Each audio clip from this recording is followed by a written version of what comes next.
अस्सलाम वालेकुम। आज हम करने जा रहे हैं चैप्टर नंबर 1 जो कि आपके 10 टीचर में दिया हुआ है गायनोकोलॉजी का। उसमें मेनली जो है वो डेवलपमेंट दी हुई है, इसके अलावा एनाटॉमी दी हुई है फीमेल जेनिटल ऑर्गन्स की। हम सबसे पहले पढ़ते हैं कि डेवलपमेंट किस तरह होती है इसकी। आपकी बुक में मेंशन किया हुआ है आपके पहला पैराग्राफ में कि ये डेवलप करती है mainly 4th week of gestation जो है उसमें स्टार्ट होती है और तकरीबन 7th वीक ऑफ गेस्टेशन तक क्या होता है कि ये इनडिफरेंट रहती है। 7th वीक के बाद ये डिसाइड होता है कि इसने फ़ीमेल जेनिटल ऑर्गन्स बनना है या फिर मेल बनना है। हमारा मेन जो यहाँ पर हमने पढ़ना है सिर्फ और सिर्फ फीमेल का पढ़ना है और इसी के ही क्वेश्चन जो हैं पास्ट में आते होते हैं। मैंने क्रॉस सेक्शन ले लिया है ट्रांसवर्स प्लेन में एक ऐसे फीटस का जो डेवलप कर रहा है 4th वीक के बाद। अगर मैं इसको देखती हूँ तो आपको पता है कि सबसे पहले पीछे जो होती है वो कौन सी होती है, न्यूरो ट्यूब होती है। यहाँ पे न्यूरो ट्यूब के बाद जो यहाँ पे साइड पे क्या चीज़ होती है, पैरामीजो डम होती है। ठीक है, पैरामीजो डम के बाद अगर मैं थोड़ा और पीछे जाऊँ तो यहाँ पे होती है इंटरमीडिएट मेसोडर्म होती है, और अगर मोर पेरिफेरी पे जाऊँ तो यहाँ पे हमारी होती है पेरिफेरल जो होती है मेसोडर्म आती है, जो कि 2 में डिवाइड हो रही थी। ठीक है, वो हमने पहले पढ़ी थी। हमारा मेन ये है कि जो डेवलप करती है फीमेल जेनिटल ऑर्गन्स वो डेवलप करती है इंटरमीडिएट मेसोडर्म से। इंटरमीडिएट जो मेसोडर्म होती है, ठीक है, ये इंटरमीडिएट मेसोडर्म है। इंटरमीडिएट मेसोडर्म के बिल्कुल मीडियली यहाँ पे एक बनती है रिजेस बनती हैं 2 तरह की, जिसे हम कहते हैं जेनिटल रिजेस।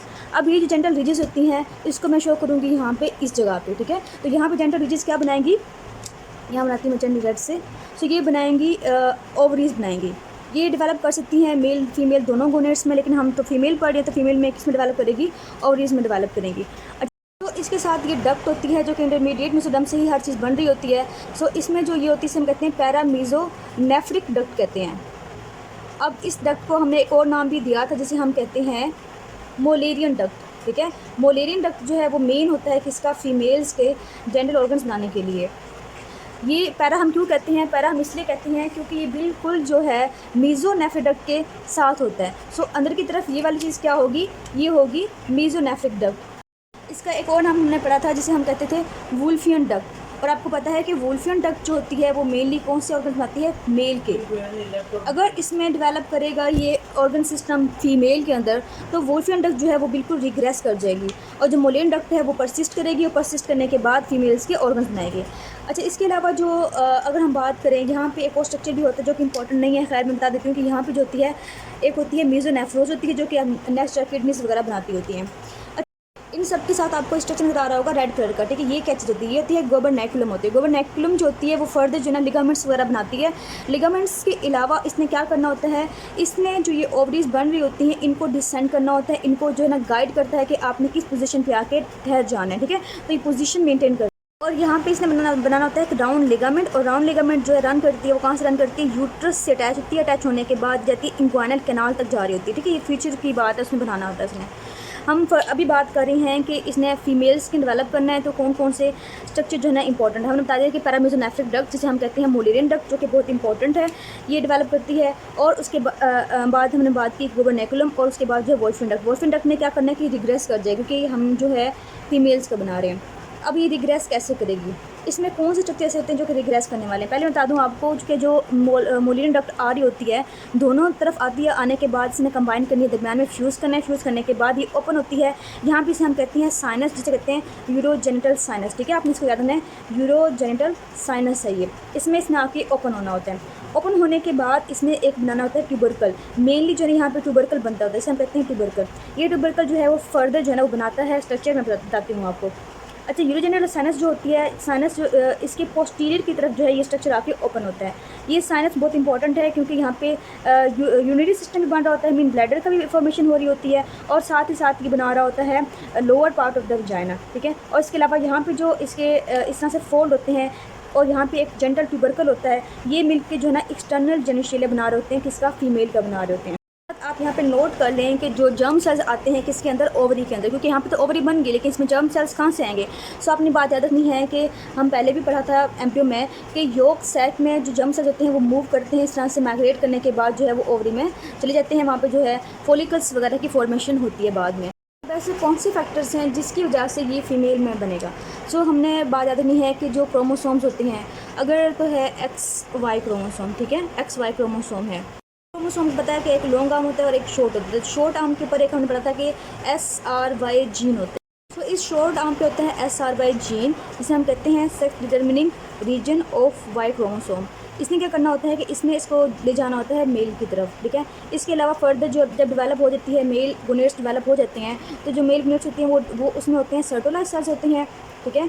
और इसके अलावा होते हैं टेस्टोस्टेरोन रिलीज़ करते हैं वो जो होते हैं सर्टोलाइज सेल्स रिलीज़ करते हैं एंटी मुलेरियन हार्मोन, ठीक है। एंटी मुलेरियन हार्मोन जो है वो इनहिबिट करता है किसको, मुलेरियन को, मुलेरियन डक्ट को। इस तरह से जो है वो वोल्फिन डक्ट रिमेन हो जाती है, उसके बाद उसकी डेवलपमेंट होती है।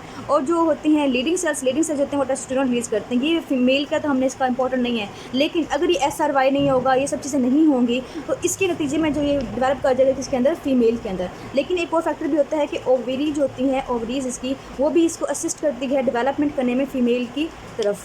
तो जब ओवरीज की डेवलपमेंट हो जाती है, होने के बाद क्या होता है कि वहाँ पे ग्रेनुलोसा सेल्स बनती होती हैं प्रीमेटिव ओवरी के अंदर। बाकी प्राइमोडियल फॉलिकल्स वगैरह भी बन रहे होते हैं। और आपको पता है कि हमने पहले पढ़ के आई हैं कि जो प्राइमोडियल फॉलिकल्स होती हैं उनमें क्या होता है, oocyte होता है, ठीक है। oocyte होता है और उसके अलावा ग्रेनुलोसा सेल्स के अंदर होते हैं।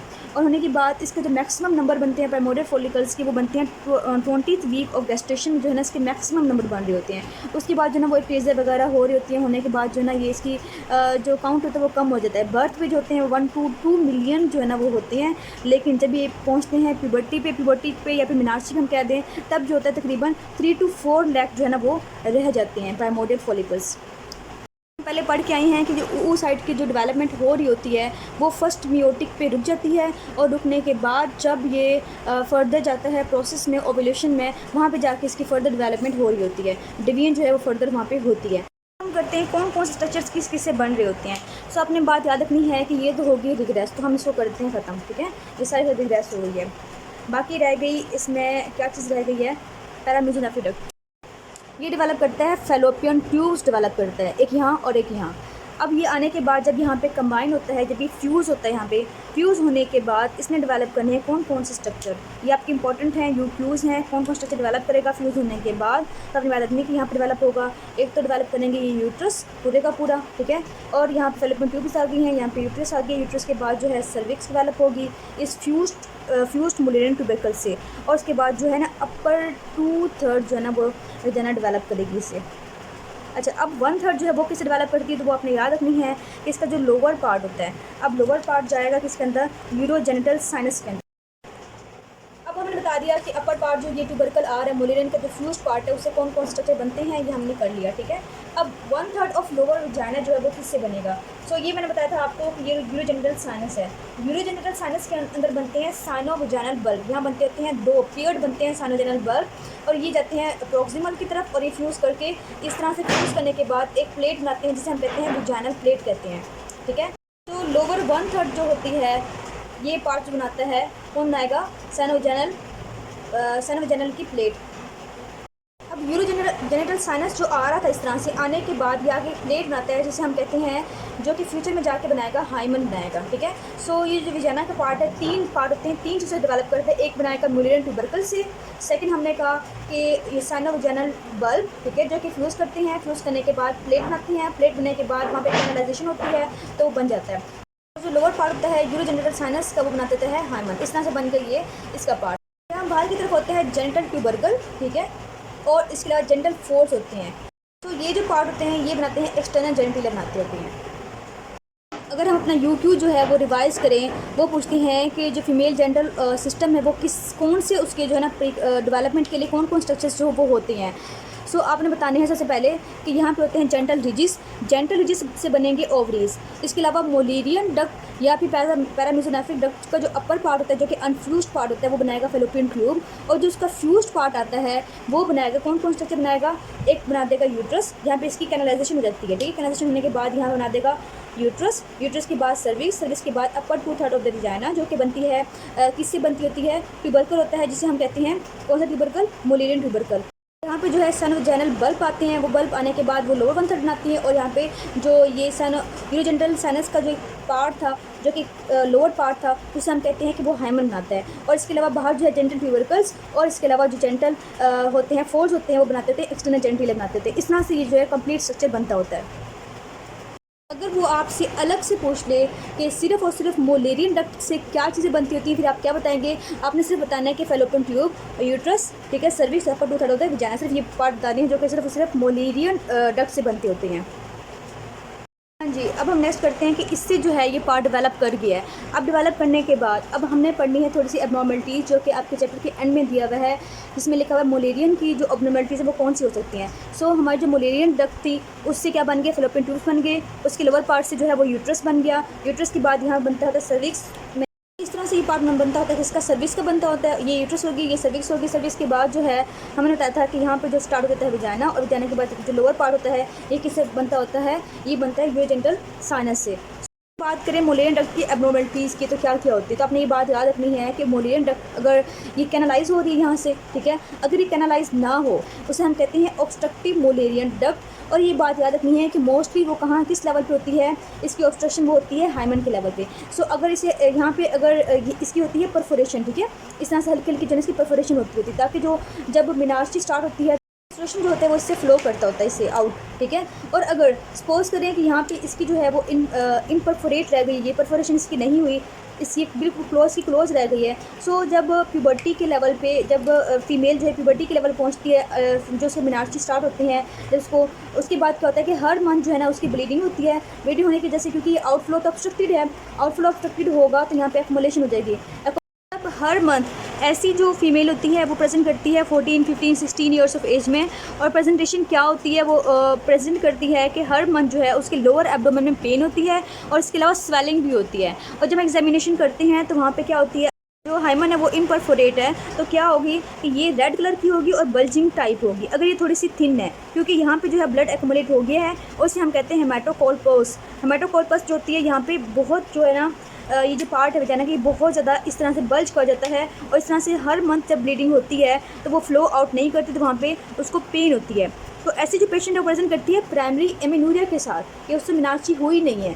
प्राइमरी एमेनूरिया मतलब है एब्सेंस ऑफ मैचुरेशन, ठीक है। मोलेरियन डक्ट की एजेंसिस हो जाए तो वो भी इसकी सेकंड कोज होती है, डिफरेंशियल डायग्नोसिस आती है।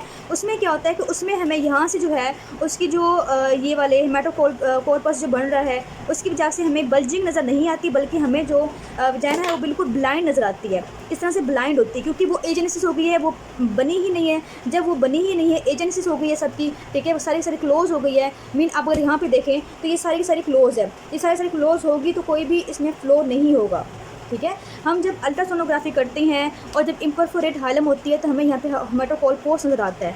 लेकिन अगर यहाँ पे एजेनेसिस है, मेन मोलेरियन डक्ट जो है उसकी डेवलपमेंट ही नहीं हुई तो फिर अल्ट्रासाउंड पे हमें क्या नजर आएगा? अल्ट्रासोनोग्राफी पे हमें सिर्फ और सिर्फ जो है ना ओवरीज नज़र आएंगे अपनी पोजीशन पे, ओवरीज होंगे, लेकिन यहाँ पे सब कुछ जो है ना वो एब्सेंट होगा क्योंकि उसी ने ही जो मोलेरियन है उसी ने ही बनाना था यूट्रस, सर्विक्स, सब कुछ। तो अगर ये मोलेरियन जो है वो उसकी एजेनेसिस हो गई है तो कोई भी स्ट्रक्चर जो है वो डेवलप नहीं करेगा। आपकी बुक देखें 10 टीचर में तो आपका टॉपिक दिया हुआ सबसे पहले मोलेरियन अनोमली, इसके अंदर मोलेरियन ऑब्स्ट्रक्शन। सो इसके अंदर दिया हुआ इम्परफोरेट हाइमन, ये जो है ये बहुत इंपॉर्टेंट यूक्यू है और कोई 10 दफ़ा इसका क्वेश्चन आया हुआ है। सो आपने इसको अच्छे से करना है और मैंने बता दिया है कि अल्ट्रासाउंड पे क्या नज़र आता है। अच्छा, और इसकी हम ट्रीटमेंट कैसे करेंगे? इसकी ट्रीटमेंट करेंगे कि हमने क्या करनी है कि इसकी जो हाइमन है वहाँ पे उसे जो है ना रिजेक्ट कर देना है, उसे काट देना है, उसकी जैसे जो फिर फ्लो है वो नॉर्मल हो जाएगा। जो नॉर्मली दी हुई है उसमें नॉर्मली में आपका दिया हुआ है कि डुप्लीकेशन हो जाना। डुप्लीकेशन कैसे होना है? क्योंकि मैंने बताया था आपको कि यहाँ पे जो डेवलपमेंट करती है इसकी ये वाला पार्ट डेवलप करता है, एक यहाँ से आ रहा होता है और एक यहाँ से आ रहा होता है। ये फ्यूज़ करने के बाद बनाते होते हैं और बाद में इसकी कैनलाइजेशन होती है तो ये एक बन जाता है, इसकी ल्यूमन जो है वो एक बन जाती है। लेकिन ऐसा हो कि ये दोनों जब कंबाइन करने के बाद दरमियान में एक सेप्टा रह गया है। अब इसने डेवलपमेंट तो की है लेकिन पूरा स्टार्ट से एंड तक एक सेप्टा रह जाए, ये जो है दो में डिवाइड हो जाए। में डिवाइड भी कर सकता है यूट्रस वगैरह, जैसे हम कहते हैं बाइकॉर्पोरियल यूट्रस भी कहते हैं, या फिर अगर सपोज करें ये कंप्लीट भी हो सकता है, पार्शियल भी हो सकता है, सिर्फ सेप्टम भी हो सकता है। लेकिन अगर मैं बताऊँ अगर सिर्फ यूट्रस का है, सिर्फ बाइकॉर्पोरल होता है, वो किस तरह होगा? वो इस तरह डेवलप कर सकता है कि ये इस तरह से, ठीक है, ये इसे हम कहते हैं बाइकॉर्नुएट भी कहते हैं। या अगर हम इसकी बात करें तो ये पार्शियल कंप्लीट या बाइकॉर्पोरल सेपरेट भी होता है, ठीक है। इस तरह से डेवलप कर होता है। मैं दिखाऊँगा डायग्राम इसकी, तो ये आपकी डायग्राम बनी जिसमें बाइकॉर्पोरल यूट्रस हो गई है और यहाँ पे सिर्फ और सिर्फ सेपरेट रह गया इसके अंदर, सही है। इस तरह की नॉर्मलीज आती हैं अगर इसकी जो है डुप्लीकेशन अगर ये हो जाए या सेप्टम जो है वो कम्प्लीटली जो है वो ठीक ना हो, मतलब वो हटे ना। कर दिया, मैंने बता दिया पहले ही कि मुलेरियन एजेनेसिस, ठीक है। अब थर्ड जो चीज़ आएगी वो कौन सी आएगी है कि मुलेरियन की एजेनेसिस होगी। इसका मतलब ये है कि मुलेरियन डक्ट की जो चीज़ें बनी थी वो बिल्कुल एब्सेंट हो गई है, उसकी एजेनेसिस हो गई है। सो ये यूट्रस भी डेवलप नहीं करेगा, सर्विस डेवलप नहीं करेगा, वजाना डेवलप भी नहीं करेगा। सो इसमें या तो जो है ना यूट्रस एब्सेंट होगी या हल्की फुल्की जो यूट्रस है ना वो होगी, जिसे हम कहते हैं रूडिमेंट्री होगी। अब इस केस में हम अल्ट्रासोनोग्राफी करते हैं, अल्ट्रासाउंड करते हैं, तो उसमें क्या होगा कि हमें मिलेंगे कि जो हैं ओवरीज वो नॉर्मल है, ठीक है। बाकी सेकेंडरी जो सेक्सुअल ऑर्गन्स वगैरह हैं वो भी बिल्कुल ठीक हैं, लेकिन जो यूट्रस थी वो रूडिमेंट्री होगी या फिर बिल्कुल एब्सेंट होगी। इस तरह से हम बता सकते हैं कि ये जो है मुलेरियन की ऑब्स्ट्रक्शन हुई है या फिर मुलेरियन की एजेनेसिस हुई है। इसकी कॉजेज़ लिखी हुई हैं 3, और बतानी है कि जो एजेनेसिस की कॉजेज़ 3 लिखी हुई हैं, इसमें लिखा हुआ है इन्वायरमेंटल फैक्टर भी हो सकता है इसके अंदर, जेनेटिक फैक्टर भी हो सकता है, और इसके अलावा हार्मोनल फैक्टर भी होता है, ठीक है, रिसेप्टर्स का, हार्मोन के रिसेप्टर्स का। और मैंने अल्ट्रासाउंड बता दिया है। अगर हमें बताऊँ इसकी ट्रीटमेंट, एजेनेसिस की ट्रीटमेंट आपने किस तरह करनी है, तो ये आपने बताना है कि हमने यूट्रस को ट्रांसप्लांट करना है, ठीक है। यूट्रस को ट्रांसप्लांट करना है और कंसेप्शन के लिए जो है ना हमने फिर और मेथड यूज़ करना है जिससे उससे कंसीव हो जाए। अच्छा, अब मुलेरियन एजेनेसिस जो हमें बताइए इतना कुछ, इसकी एक बहुत अच्छी टर्म है जिसको आपने याद रखना है, जो कि आपका डायग्नोस्टिक पॉइंट भी है इसका जो है यूट्यूब भी आया हुआ है। इसे हम कहते हैं रोकी-टेंस्काई सिंड्रोम। टेंस्काई का एक और बहुत अच्छा सा नाम है जो कि आपकी बुक में लिखा हुआ है, शायद आपको नज़र आ रहा है, हाँ, ये लिखा हुआ है मायर रोकी-टेंस्काई पोस्टर हॉर्सेस सिंड्रोम, ठीक है, MRKH। ये बहुत इंपॉर्टेंट है, ये आपने याद रखना है, ये आपका जो है सिनेरियोस में आता होता है। सो ये हमने इसकी जो एब्नॉर्मलिटीज़ थी वो हमने कर ली हैं। तो अब मैंने आपको क्या क्या पढ़ा दिया इसमें से, तो आपने नोट कर लेना है। इससे पहले हमने सिर्फ उसकी सेक्शुअल डेवलपमेंट की है, इसमें सिर्फ और सिर्फ फीमेल की हमने की है, ठीक है, सारा फीमेल कर लिया है। डेवलपमेंट ऑफ फीमेल ऑर्गन्स ये आपने जस्ट रीड करना है एक दफ़ा, और उसके बाद जो है ये वाला से एनाटॉमी के लिए इंपॉर्टेंट है, आपने इसको रीड करें ना, कितना इंपॉर्टेंट है फिर। और इसके अलावा हमने लास्ट में किया है, मैंने आपको करवाया है मुलेरियन की जो है एनोमलीज़ करवाई हैं। 3 एनोमलीज़ हैं और 3 बहुत इंपॉर्टेंट है, इसलिए सबसे पहले जो ये वाली ये बहुत इंपॉर्टेंट है।